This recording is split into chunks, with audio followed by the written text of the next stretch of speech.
"That doesn't sound like a school trivia night," said Mrs. Patty Ponder to Marie Antoinette. "That sounds like a riot." The cat didn't respond. She was dozing on the couch and found school trivia nights to be trivial. "Not interested, eh? Let them eat cake. Is that what you're thinking?" They do eat a lot of cake, don't they? All those cake stalls. Goodness me. Although I don't think any of the mothers ever actually eat them. They're all so sleek and skinny, aren't they? Like you. Marie Antoinette sneered at the compliment. The let them eat cake thing had grown old a long time ago, and she'd recently heard one of Mrs. Ponder's grandchildren say it was meant to be let them eat brioche, and also that Marie Antoinette never said it in the first place. Mrs. Ponder picked up her television remote and turned down the volume on Dancing with the Stars. She'd turned it up loud earlier because of the sound of the heavy rain, but the rain had eased now. She could hear people shouting. Angry hollers crashed through the quiet, cold night air. It was somehow hurtful for Mrs. Ponder to hear, as if all that rage were directed at her. Mrs. Ponder had grown up with an angry mother. "Goodness me! Do you think they're arguing over the capital of Guatemala?" "Do you know the capital of Guatemala?" "No? I don't either. We should Google it." "Don't sneer at me." Marie Antoinette sniffed. "Let's go see what's going on," said Mrs. Ponder briskly. She was feeling nervous and therefore behaving briskly in front of the cat, the same way she'd once done with her children when her husband was away and there were strange noises in the night. Mrs. Ponder heaved herself up with the help of her walker. Marie Antoinette slid her slippery body comfortingly in between Mrs. Ponder's legs.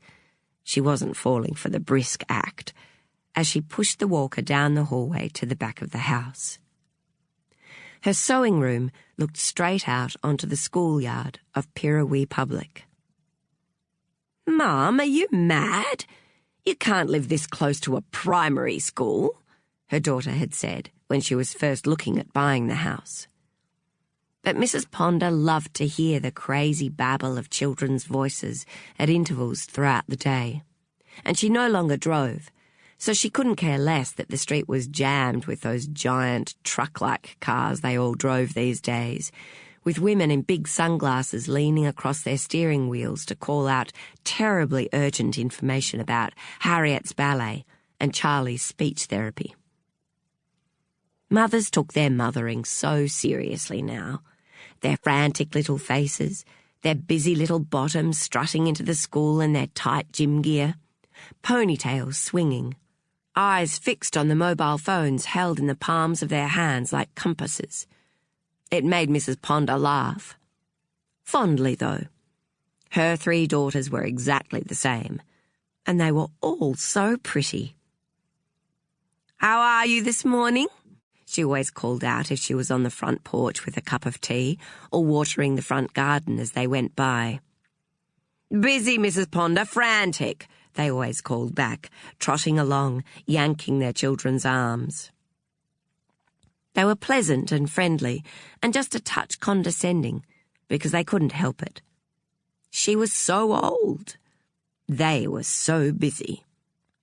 The fathers, and there were more and more of them doing the school run these days, were different. They rarely hurried, strolling past with a measured casualness. No big deal. All under control. That was the message. Mrs. Ponder chuckled fondly at them, too. But now it seemed the Pirawee Public parents were misbehaving. She got to the window and pushed aside the lace curtain. The school had recently paid for a window guard after a Year 3 boy's cricket ball had smashed the glass and nearly knocked out Marie Antoinette. A group of them had given her a hand-painted apology card, which she kept on her fridge.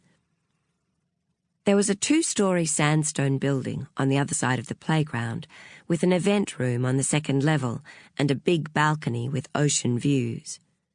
Mrs. Ponder had been there for a few functions, a talk by a local historian, a lunch hosted by the Friends of the Library. It was quite a beautiful room. Sometimes ex-students had their wedding receptions there. That's where they'd be having the school trivia night.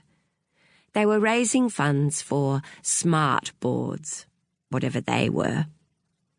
Mrs. Ponder had been invited as a matter of course. Her proximity to the school gave her a funny sort of honorary status, even though she'd never had a child or grandchild attend. She'd said no thank you to the school trivia night invitation. She thought school events without the children in attendance were pointless. The children had their weekly school assembly in the same room. Each Friday morning, Mrs. Ponder set herself up in the sewing room with a cup of English breakfast and a ginger nut biscuit. The sound of the children singing floating down from the second floor of the building always made her weep. She'd never believed in God, except when she heard children singing. There was no childish singing now.